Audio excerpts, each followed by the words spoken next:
Hi, everybody. I'm Jim Rohn. What a pleasure it is for me to come and visit with you for just a few minutes here today. Tell you briefly a little bit about my story and share some ideas that might be beneficial. I've lectured in some high school classrooms in California and Arizona and some universities and colleges, Pepperdine University, San Diego State, Arizona State University. And so I've had a chance to talk to kids that are interested in themselves and interested in their future, interested in America, interested in what they can do with their lives, and listening to stories that might be beneficial. And I don't have a chance to, visit all of the schools and universities around the world, so this is a great chance for me by video to have a chance to tell you my story. Just briefly, let me tell you my story. I grew up in Idaho, farm country. My father still lives on the old homestead where I grew up, southwestern Idaho. He'll be 91 his next birthday, and I'm very proud of him. I went to high school. I graduated. I went to college 1 year. Halfway through my second year, I decided I was smart enough, so I quit. One of my major mistakes. I should have stayed in school. But I thought, heck, I'm smart enough to get a job. And back then I thought, that was it. If you're smart enough to get a job, what else would you need? Found out later, a big mistake. But anyway, I quit school at age 19, went to work. A little while later, persuaded a beautiful young lady to marry me with a lot of fancy promises. And fortunately for me, we got married. A little while later, I started my family. And I'm out there working hard, doing the best I thought I could. But year by year, I kept falling a little further behind, buying a little more than I could conveniently pay for on time. And the creditors are finally starting to call saying, hey, you told us the check was in the mail. I'm not feeling at all good about that. About age 25, I've got pennies in my pocket, I've got nothing in the bank, and way behind on my big mouth promises to my family, and wondering what could I do to make my life better. I was willing to work hard. That was not my problem. But I just wasn't making the progress I wanted to make. And then good fortune came my way. Sometimes it's difficult to describe good fortune, why something remarkable happens to you at a particular time. One of my friends says, well, hey, things don't just happen. Things happen just. And maybe that's it, I don't know. But my good fortune was I had a chance to meet a very wealthy man. His name was Mr. Schoaf, Mr. Earl Schoaf.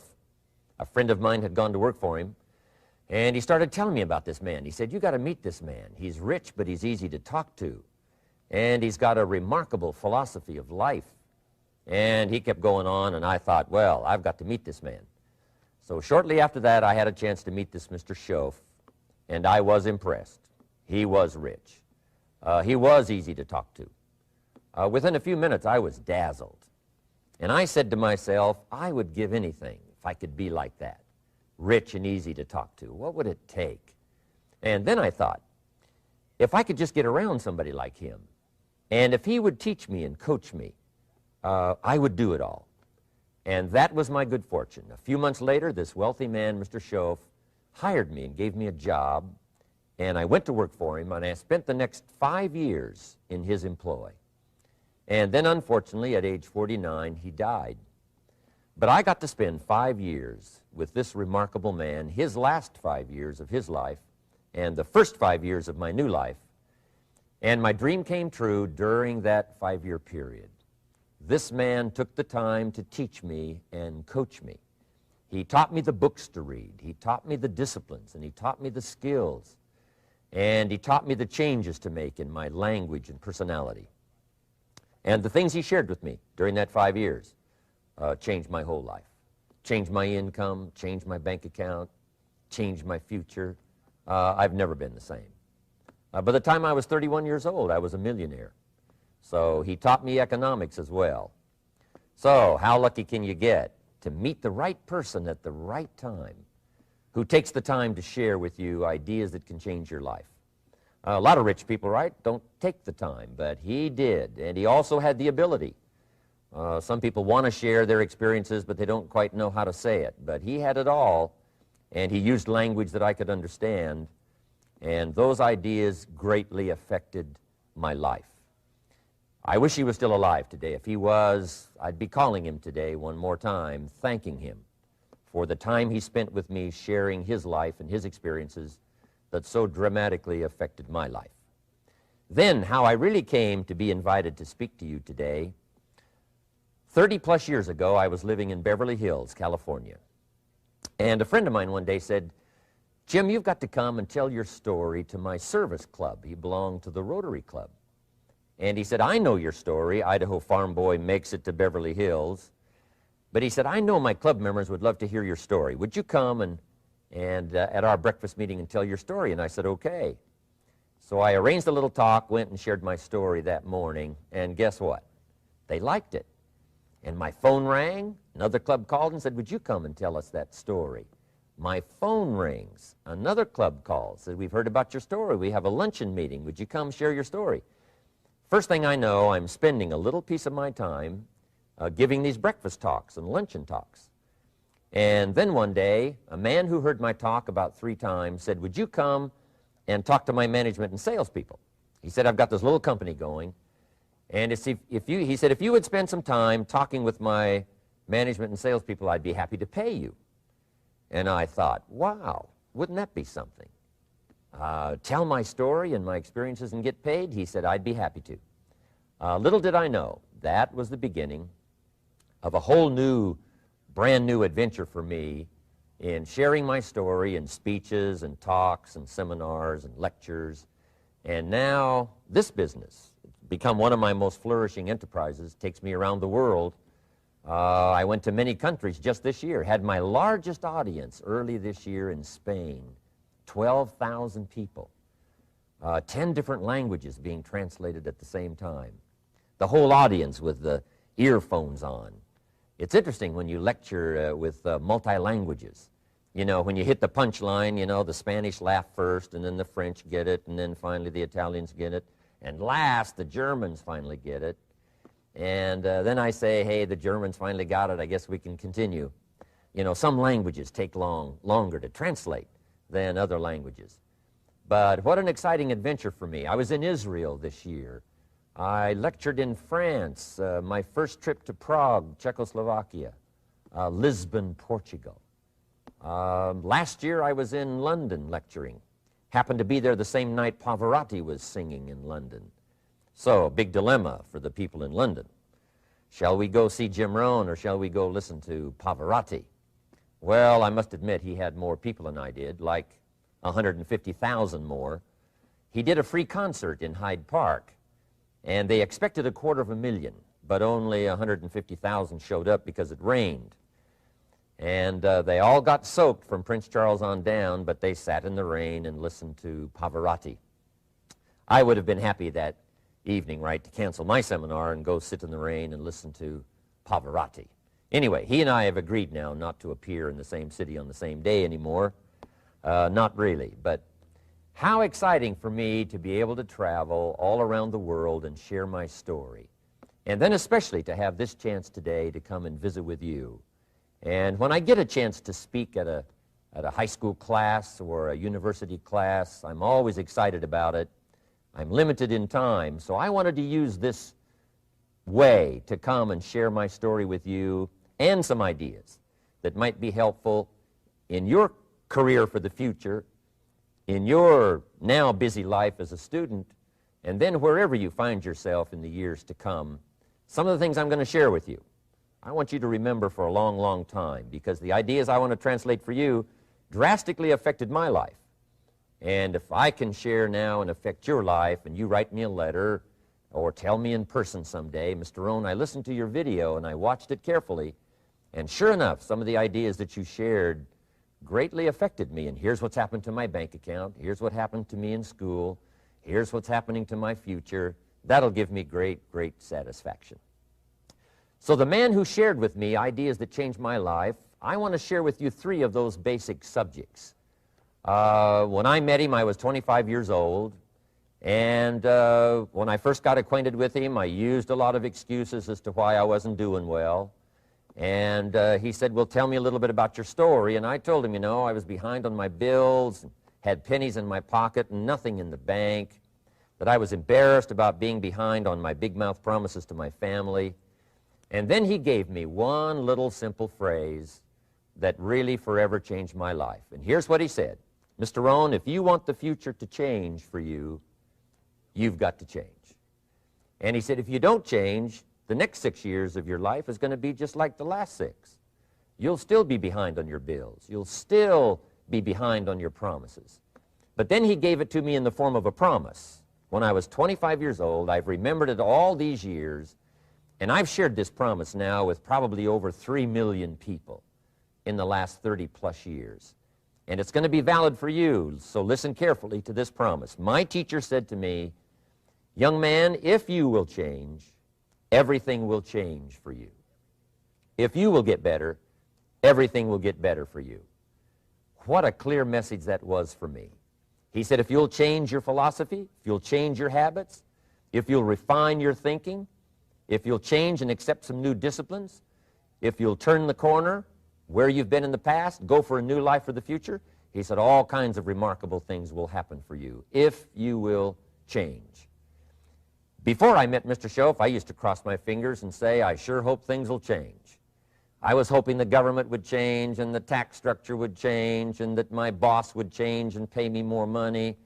I was hoping that, you know, economics would change and prices would come down, and I was hoping that circumstances would get better. And then I discovered from my teacher that those things are going to continue the same. In fact, all of those things that happen to us is kind of like the wind that blows. And the wind blows on us all. In fact, in America especially, the last 6,500 years of recorded history, we've got probably the most favorable wind that's ever blown. Economics and circumstances, living in a free country, democracy and freedom, an excellent economy. Sure, we struggle at times, but compared to the rest of the world in the last 6,500 years, we've got the best wind ever. But if you just let the wind blow, I'm telling you, it won't take you where you want to go.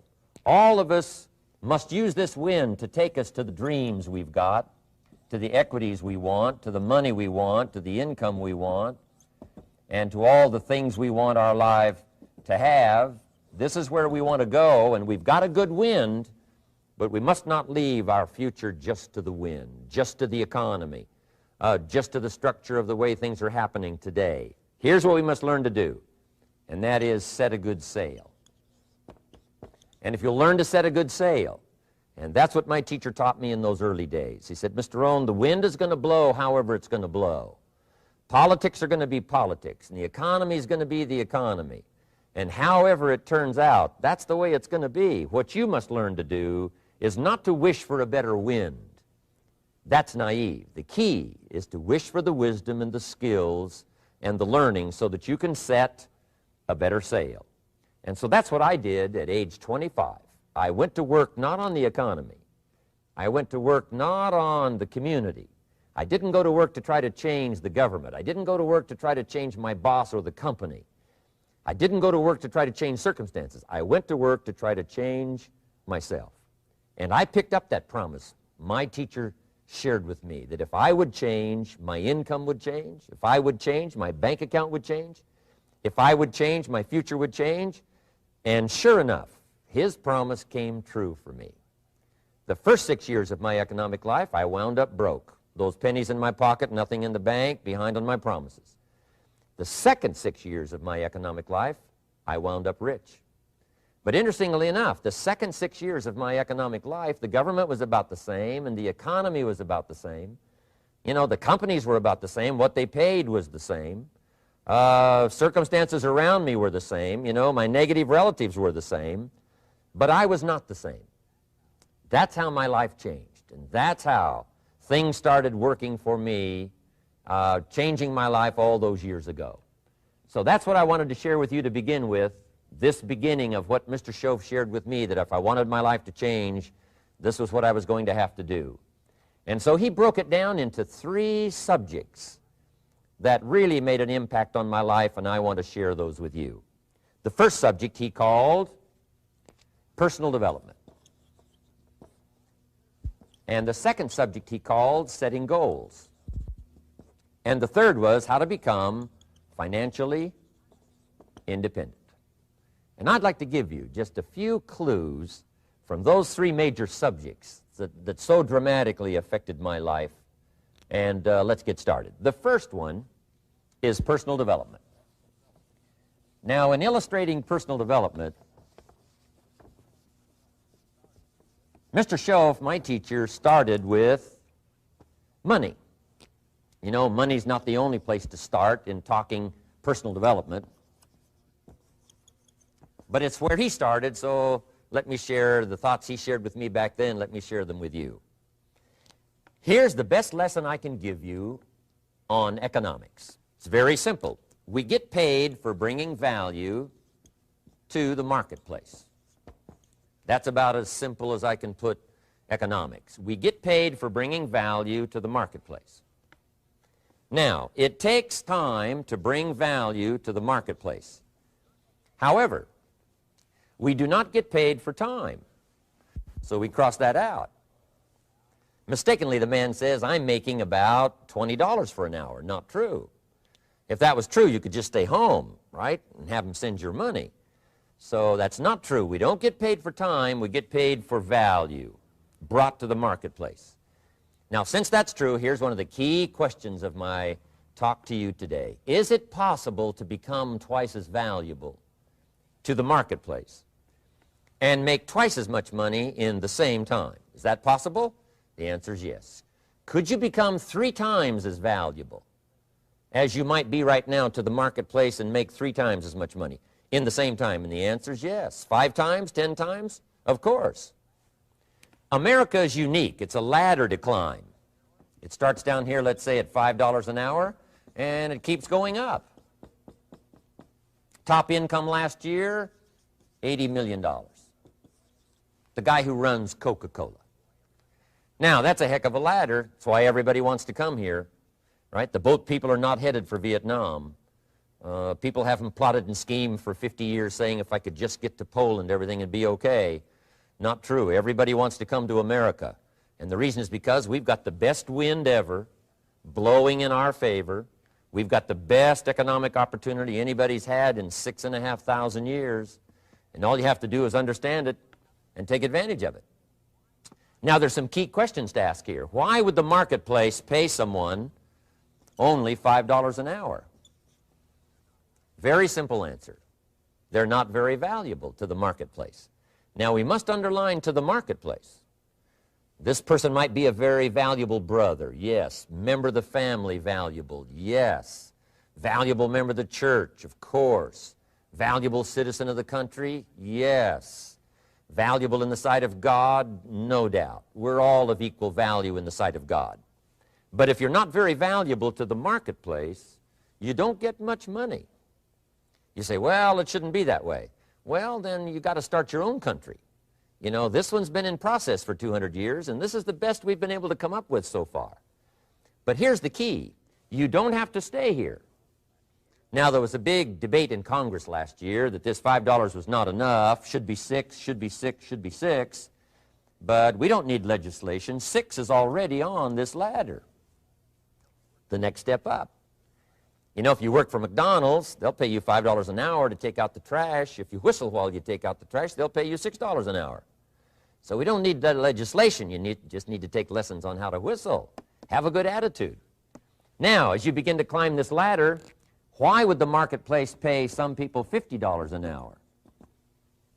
Answer, evidently, they must be more valuable to the marketplace. 10 times more valuable.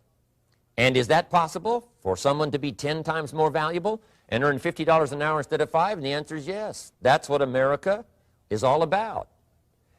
Now, why would the marketplace pay some people $500 an hour? Evidently, this person must be much more valuable to the marketplace. That's what's important to understand, to the marketplace. And would the marketplace pay one person $80 million for 1 year's work? And the answer is, of course. If you helped a company make $1 billion, would they pay you $80 million? I'm telling you, it is possible. And that's why America is so exciting. That's why this financial ladder is so exciting. It's possible for all of this to come true for all of you, no matter where you start. As a student in school, just getting started out there in the workplace, this is all possible for you. Now, Mr. Schoaf gave me the clue on how to climb this ladder as high as I wanted to climb. Now, we're talking primarily economics here. There's a lot of other ways to become valuable to your family, valuable to your friends, valuable to the community, valuable to the team, right? Valuable to the team effort, valuable to the concert. But here's what he said to me. In climbing this ladder economically, all you have to do is work harder on yourself than you do on your job. Once I heard that, it made sense to me.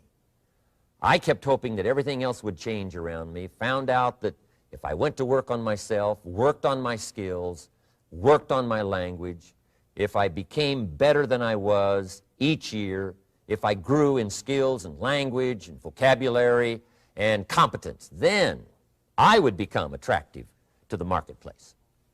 Not very long ago, a company called me and said, Mr. Rohn, we're expanding internationally. We'd like to have a bit of your expertise to help us. Would you give us a bit of your time? We'll add some millions to your fortune. And I said, okay. And I thought later, isn't that interesting? They would call me. Then my second thought was, of course they'd call me. Who else would they call? I can get the job done.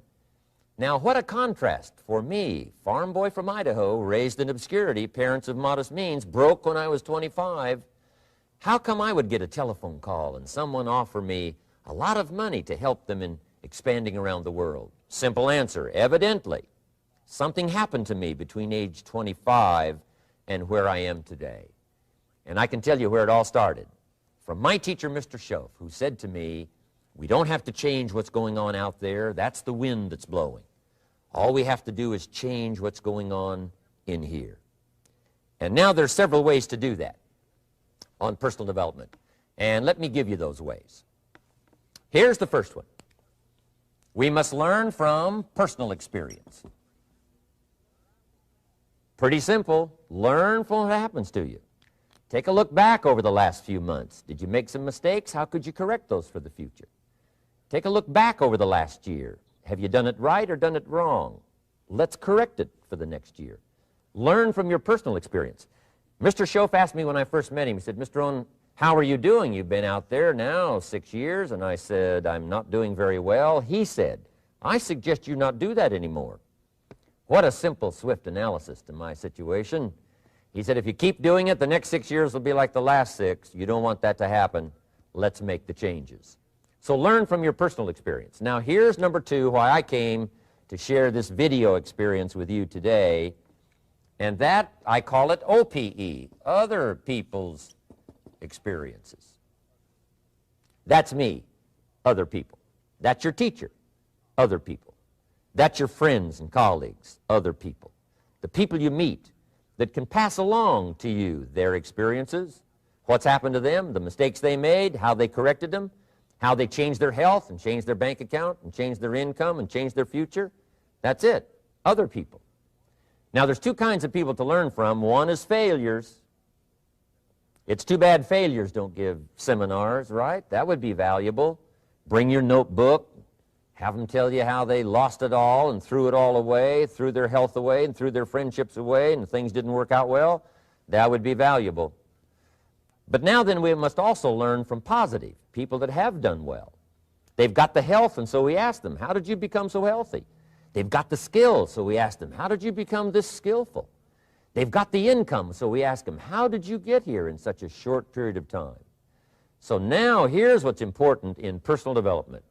In learning from other people, we learn, number 1, by observation. We learn what we see. We watch people that are successful in what they do. In sports, we watch their disciplines. In business, we watch their disciplines. By observation, what we can see, The reason I created this video is something that you could see someone's experiences translated for you. Second, we learn by what we hear.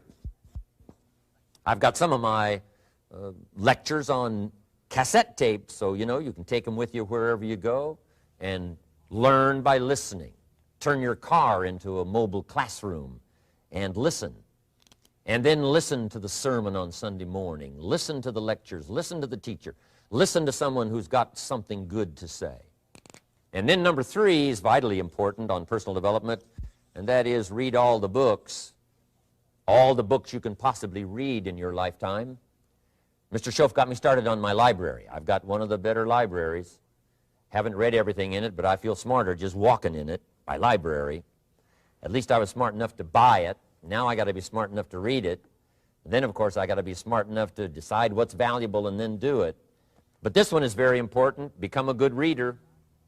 Some books that helped change my life. Mr. Schoaf recommended, of course, the Bible. And my parents made sure I was a pretty good scholar by the time I was 18. That's been so beneficial for me, drawing from those illustrations, reading about those stories, people who made it and people who didn't make it, and what the difference was.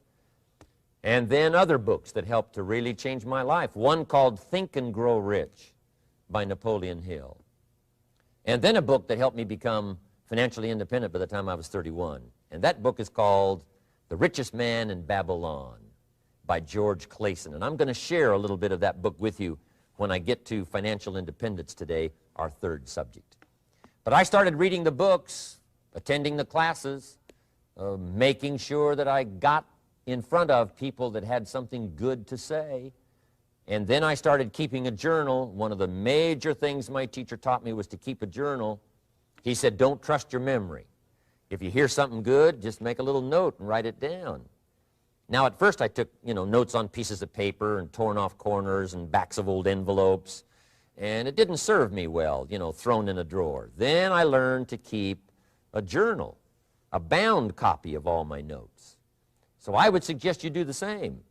Things that impress you, a poem that impresses you. When you attend a class, some of the ideas that impressed you, jot them down. You read something in a magazine, right? Some ideas. Take those out, put them in your journal. Keep a good journal the rest of your life. This will serve you well. My journals make up a significant portion of my own library. And if you saw my library and saw my journals, I tell you what you'd have to say. This is the library, and these are the journals of a very serious student. No wonder Mr. Rohn is invited to lecture and speak on his experiences around the world. So I want the same thing to happen to you. Value captured that you can resort to later, go back over it and review it, and let it become valuable to you. So that's my first subject, personal development. Work harder on yourself than you do on your job. Develop the skills, learn the lessons, take the classes, absorb all that is being taught to you these days. And then later on, of course, you can sort it out, what's valuable to you and how to refine it for your business and for your life and for your future. But the main thing is to get it and start this process of personal change, personal development. And let me say it one more time. If you will change, everything will change for you. You'll never be the same. You'll keep growing. As you look back on a few months, look back on a few years, you won't believe the progress you can make economically, your relationship with your family, your friends, and whether you're in sports or economics or whatever. I'm telling you, that whole process of committing yourself for personal change, personal value, can really make your life unique and worthwhile. Now let's cover the 2nd subject, on setting goals. Mr. Schoaf gave me some tips on setting goals that changed my life forever. And I want to share those with you.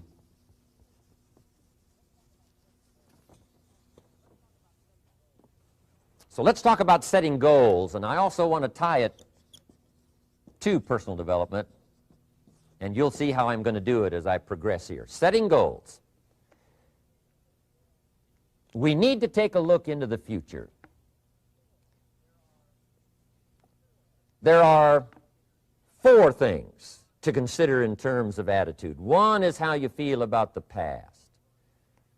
Best advice I can give you on that is treat the past as a school. Let it teach you the mistakes you've made, the things that went wrong, the things that didn't work. Don't use the past as a burden to carry, and don't use the past as a club to beat yourself to death. past losses, past failures, past mistakes. But let the past be a school. Tough school maybe. We've all been through some tough stuff.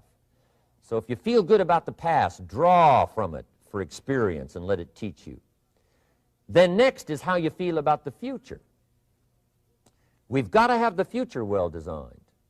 The future is called the promise. And here's what we teach in our leadership series. The promise of the future can be an awesome force for your own future. The promise of the future, designing the future. There's two ways to face the future. One is with apprehension, and the other is with anticipation. I promise you, in my travels around the world, most people face the future with apprehension. And here's why. They don't have it well designed. They've sort of left that up to someone else to fix. But here's the best way to face the future, with anticipation. And you can face the future with anticipation if the future is clear, if the future is well designed. And I would like to have you consider some thoughts with me that help me to really change my future by giving it some thought and some consideration. And here it is. In setting goals, it's very simple. Number one, decide what you want. You just take a little time. You sit down and say, what do I want? What kind of skills do I want? What kind of income do I want for the future? What would I like?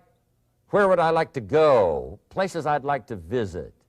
Habits I'd like to acquire. Skills I'd like to have.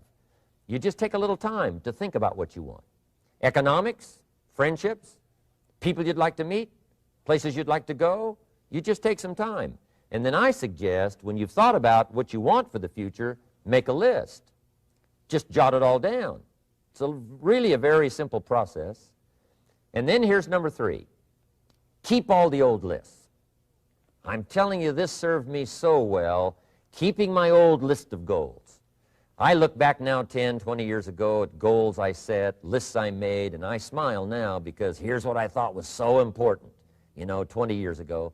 Now some of those things aren't even on my list. I've got a new list. I've grown. I've changed. I've matured. But I give you that advice. Decide what you want. Number two, write it down. Number three, keep the old lists. And then here's number four. When you get something that's on one of these lists, check it off. Part of the fun of having a list is checking it off. And then if you can add some drama to checking it off, see, that's what really helps. I set a goal to go to Spain many, many years ago. And when I finally made my first trip to Spain, I had that journal with me that had that list in it. And while I had my journal on my lap, waiting for the wheels to touch down in Madrid, I waited until the wheels touched the runway, and I checked it off. Just adding a little drama. So, part of the fun of having a list is checking it off. Now, here's what's important about the lists and designing your future. If the future gets clear, the price gets easier. Because you got to remember, for every promise, there's a price to pay. Everybody's got to pay the price. Everybody's got to do the deal. Everybody's got to do the disciplines. Everybody has to pay. But here's what I've discovered. If the promise is clear and powerful, the price is easy to pay. The price is some classes. The price is a few books. The price is a few disciplines. The price is finding something that'll make your life better, make you grow, make you change, make you develop. So the first part of the key is to design the promise. Then, what is the price to pay? I'm telling you, the price will be easy. Anybody in my audience can pay it, no matter where you are, where you come from. Color doesn't matter, religion doesn't matter, where you grew up doesn't matter, circumstances don't matter. I'm telling you, if you'll make the promise of the future clear for yourself, the things you want, the places you want to go, the things you want to have, the person you want to become, the skills you want, the homes you want, the future you want, the friends you want, all of the values of life that you could possibly want. If you'll make that clear, make those lists, and be serious about it, I promise you it's an easy price to pay. Anybody can pay it. And the best advice I can give you is, if I can do it, you can do it. Farm boy from Idaho, raised in obscurity, I changed my life, turned it upside down, turned it all around, found economics, found future, found promise, and if I can do it, you can do it. So, start setting your goals and see if you can't get a better excitement going for the things you want to accomplish for the future. Now here's my third subject, and that's called financial independence. Oh, by the way, before I get to financial independence, let me cover one more point. One of the major reasons for setting goals is for what they make of you in achieving them. My teacher advised me when I first got started at age 25, he said, Jim, why don't you set a goal to become a millionaire? He said, it's got a nice ring to it, you know, enough zeros to impress your accountant. And he said, I'm here to help you. You're only 25 years old. You've been to 1 year of college. You've got a beautiful family, every reason to do it. Why don't you set a goal to become a millionaire? And he said, here's why. And I thought, he doesn't need to teach me why. Wouldn't it be nice to have $1 million? He said, no, then you'll miss it. He said, here's why. For what it will make of you to achieve it. I'm telling you, that statement changed my life. Set the kind of goals that will make something of you to achieve them. He said, now, once you become a millionaire, what's important is not the money. I thought, that's kind of strange teaching. He said, honest, it isn't important. He said, you could just give the money away. Now, I did better than that. I lost it all. By the time I was 31, I was a millionaire. By the time I was 33, I was broke. And I'll tell you a little bit about that story later. But when I lost all my money, guess what? I found out Mr. Schoaf was right. What was valuable was not the money. What was valuable was what I became to earn the money. The skills I had, the knowledge I had about the marketplace, the values that I had going for me. They were more valuable than the money. And here's an important statement to remember. It's not what you get that makes you valuable. It's what you become. So part of the key here is to set the kind of goals that will make something of you. Don't set them too low so that you don't have to grow and you don't have to read and you don't have to try and you don't have to stretch. Don't set them too low. And then don't sell out. Don't go for something that's going to cost you your virtue or cost you your values or sell out your principles. There's a good middle road here to follow. Goals that will inspire, goals that will help you grow, change, develop, and become better than you are. Okay. Now let's talk about financial independence. How to become rich by 40, 35 if you're extra bright, much sooner if you find an opportunity like I did. Let me show you how I did it. Financial independence. First of all, I like the phrase financial independence. Some people are a little bit concerned about using the word becoming rich or becoming wealthy, and I can understand that. I struggled a little bit with this. Is it okay to go for becoming rich, go for becoming wealthy? And maybe that's a bit too strong a word or strong a term. So here's what I've come up with that I think is comfortable for me, and that is how to become financially independent. I think it's every person's heritage here, especially in America, to become financially independent. Now, let me give you my definition of financial independence. Financial independence is the ability to live from the income of your own personal resources. Financial independence. Now, it depends on how you want to live. If you need $2,000, $3,000 a month, if you need $4,000 or $5,000 a month, if you need $10,000 a month, some people may need, you know, $100,000 a month. But whatever you would need to live, and you could earn that living from the income of your own personal resources, that's what I call financial freedom, financial independence. And let me show you how to acquire it. If you start at age 15, between ages 15 and 35 is 20 years, and in my personal opinion, based on my own studies and my own experience, 20 years, in my opinion, is enough time to become financially independent. If you're not, you don't live in the wrong country. Probably what's happened is you have the wrong plan. And it's easy to be a nice person with the wrong plan. I found that when I was 25 years old. I was broke at age 25, and I was a nice guy. You would have liked me. But I'm telling you, my plans up until then, especially my financial plan, left me broke. I totally changed it the next 6 years, and I became financially independent. So I know what I'm talking about.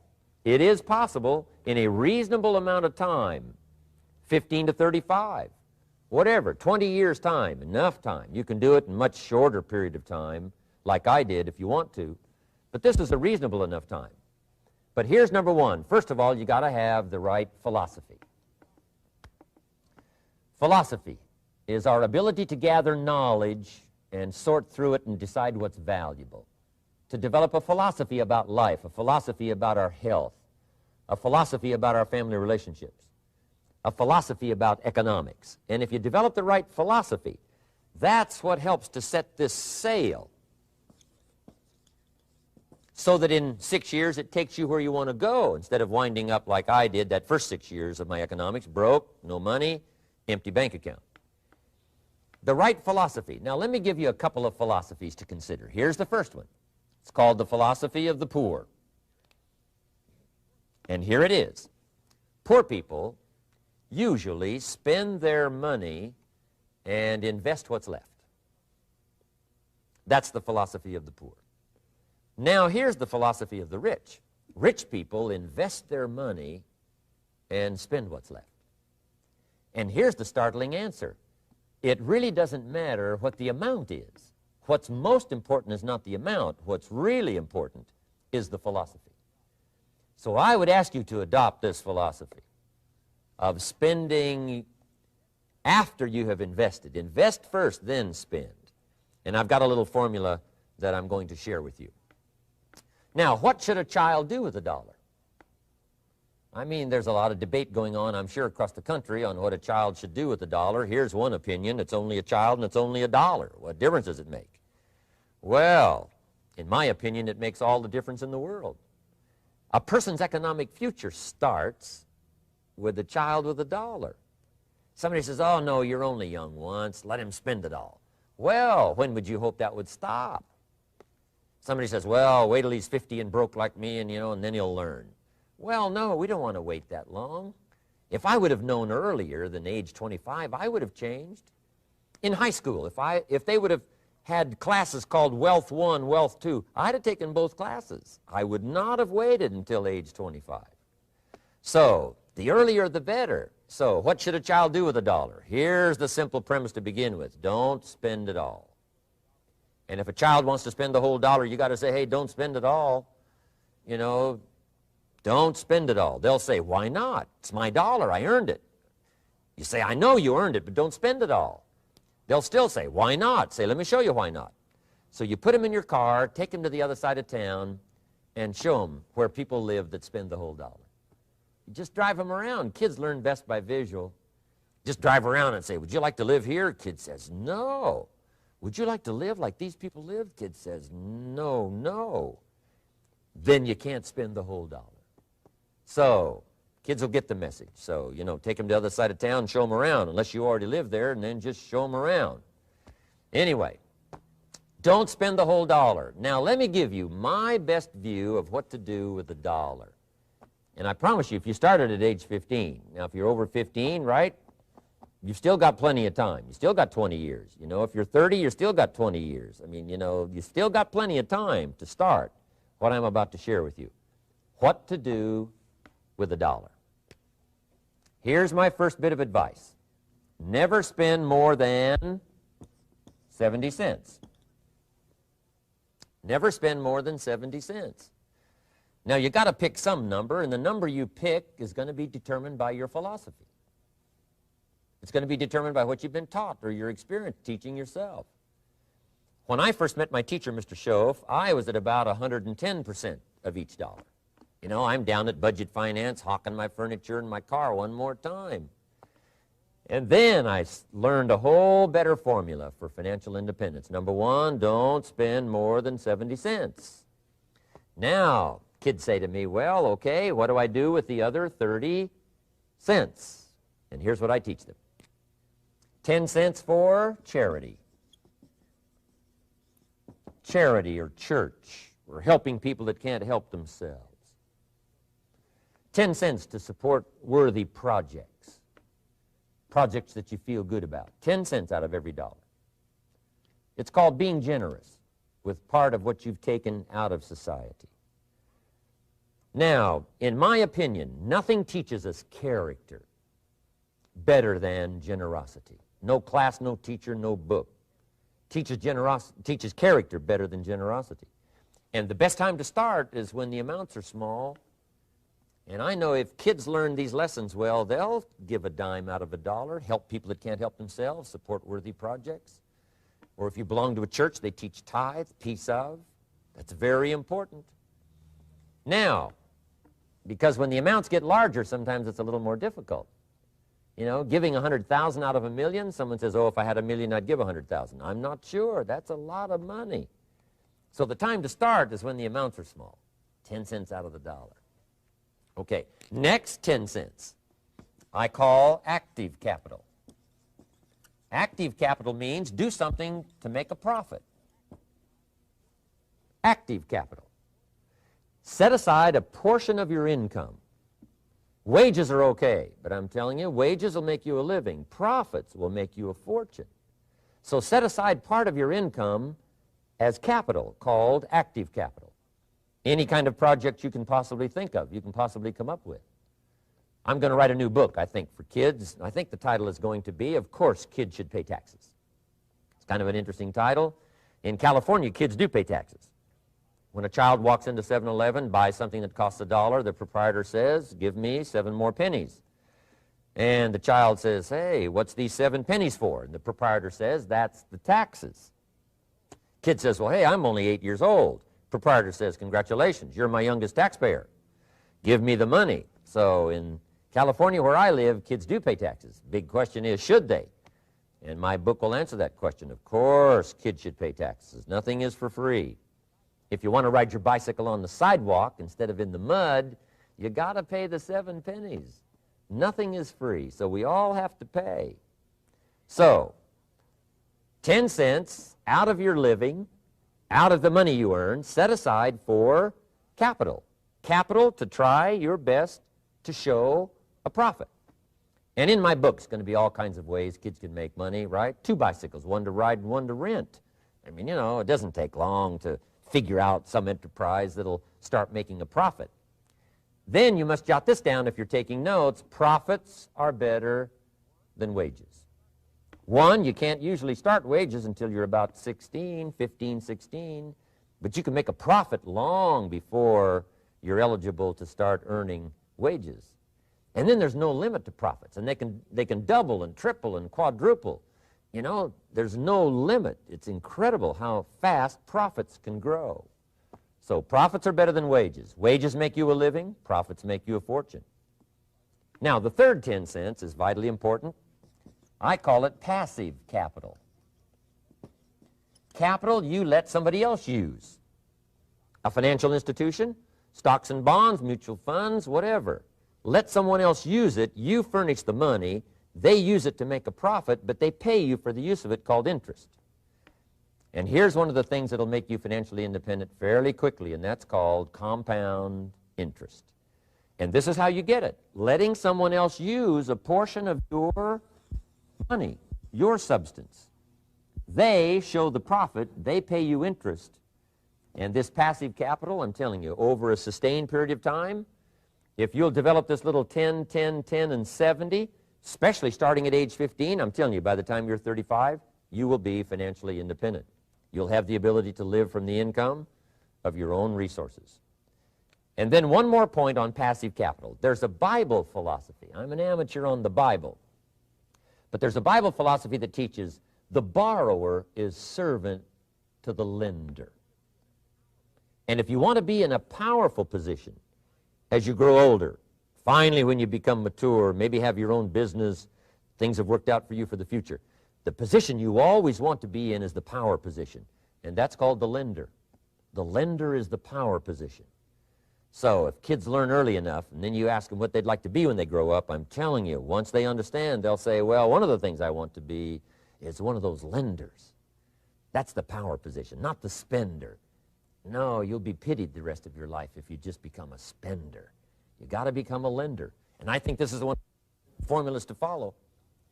10 cents out of every dollar. Let someone else use it. Be the lender, power position. Then try to show a profit.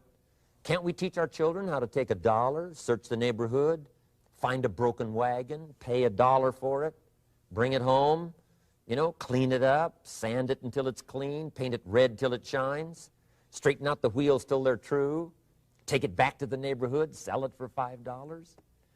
Anybody can do that. Now, does the child deserve $4 profit? And the answer is yes. Society now has a mended wagon. And that's what America's all about. Finding something, touching it, making it better, making a profit, taking part of your resources, helping people who can't help themselves. Let someone else use it to make a profit. Some projects require more capital than one person has. Exciting. And then let them pay you for the use of it. America's had this philosophy now all these years. Communism has taught all these years capital belongs in the hands of the state, not in the hands of the people. We've been teaching all these years capital belongs in the hands of the people, not in the hands of the state. And we turned out to be right. Capital in the hands of the kids, capital in the hands of the people. Enterprises that make a profit, enterprises that grow. It's the hope of our future. So that little simple formula, I hope, will help you. Now, one more key on financial independence, and that is attitude. Attitude. Here's number one. I used to say, I hate to pay my bills. My teacher straightened me out on that. He said, let's see, Mr. Rohn, what you hate to do is pay $100 on an account and reduce your liabilities and increase your assets. I said, well, no, not if you look at it that way. He said, well, it all depends on how you look at it. So wouldn't you love to pay your bills, reduce your liabilities, increase your assets? You got to have that kind of attitude. I found out the same attitude about taxes. I used to say, I hate to pay my taxes. And Mr. Shove said, well, that's one way to live. But don't you understand? Taxes is how we care and feed the goose that lays the golden eggs. Wouldn't you want to do your share? Someone says, yes, but the goose eats too much. Probably true. But hey, we all eat too much. We all need to go on a diet. Better a fat goose than no goose. So I finally became a happy taxpayer. Now, I think taxes are too high, so I'm working to get taxes lowered for our economic future. But then whatever they turn out to be, I gladly pay, do my part, because that's what makes the whole system run, each of us doing our part. Now, I want these three subjects to be valuable for you. I want them to have meaning for you. I want you someday to be financially independent. I want you to have the personal development so that you feel good about yourself. If I had a chance to meet you someday, I'd like to have you show me the list of goals that you got started and say, Mr. Rohn, here's some I've already checked off. Here's the books I'm reading. Here's what's happened. I'm developing the skills. I'm better this year than I was last year. I've got more self-confidence. My skills are developing. That's what I want for you, and that's why I took the time to come and share in this video message with you. I do seminars all around the world, but this is one way that I can reach out and touch you in case you can't come to my seminars, wherever I am. Maybe this video will reach you somewhere, and it'll have an impact on your life. And what I'd like to do is later hear about it, a letter, phone call, or to have a chance to meet you in person. And now I'd like to leave you with these 4 questions called questions to ponder. These questions were valuable for me, and I want to make them valuable for you. Here's the first one, why? We all ask why we should work this hard, why take that many classes, why go to school that many years, you know, why take the notes, why read the books, why work that hard, why put yourself through the push-ups and the disciplines, why? Good question, why? Best answer to why, I think, is the second question. Why not? Why not see how many books you can read, how many classes you can take, how many skills you can develop? Why not see how valuable you can become to the marketplace and to your friends and to your family? Why not see what you can make of yourself? Why not see how far you can go, how much you can see, how much you can earn, how much you can share? Why not? That's the heritage all of us have, in America especially, is to see what we can make out of our lives now that we've been given this extraordinary opportunity. Now, my third question I'd love to ask you in person. But since I can't do it in person, I want to ask it of all of you. But I want you to take it personally. And my third question is, why not you? Why not you with good self-esteem? Why not you starting to change and setting goals? Why not you starting to make progress toward financial independence? If I can do it, you can do it. I wished I had a lot more testimonials here today besides mine, a whole steady stream that would come by and tell you their story. Someone who started with nothing, finally run a big enterprise. A mother who was on welfare, now she owns her own business. in addition to my story. I wish I had a lot more. And if all of them told their story, guess how they would probably wind up their story? They'd probably say, just like me, why not you? If we can read, you can read. If we can change, you can change. If we can figure it out, you can figure it out. If we can turn it around, you can turn it around. There isn't anything you can't accomplish. That's what those testimonials would say. And so I want to say it to you personally. Why not you? You've got the brains. You've got the stamina. You've got the vitality. You've got the interest. You've got your life ahead of you. You've got the future. You can do it. If anybody can do it, you can do it. If one of us can do it, hey, we all can do it. And now here's my last question. Why not now? This is a good time as the 20th century starts to wind down, a few more years as we get ready for century 21.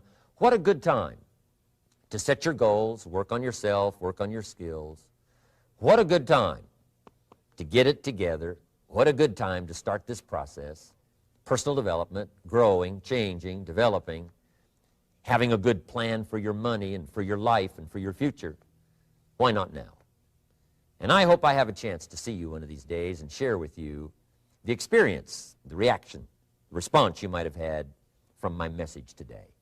And until I get a chance to see you on this side of the world or the other side of the world, in some school or some seminar, or maybe I'll come and speak for a company that you work for someday, I hope I get a chance to meet you. Until then, I wish you the best. I want all that I have gotten to be yours and much, much more. God bless. Goodbye.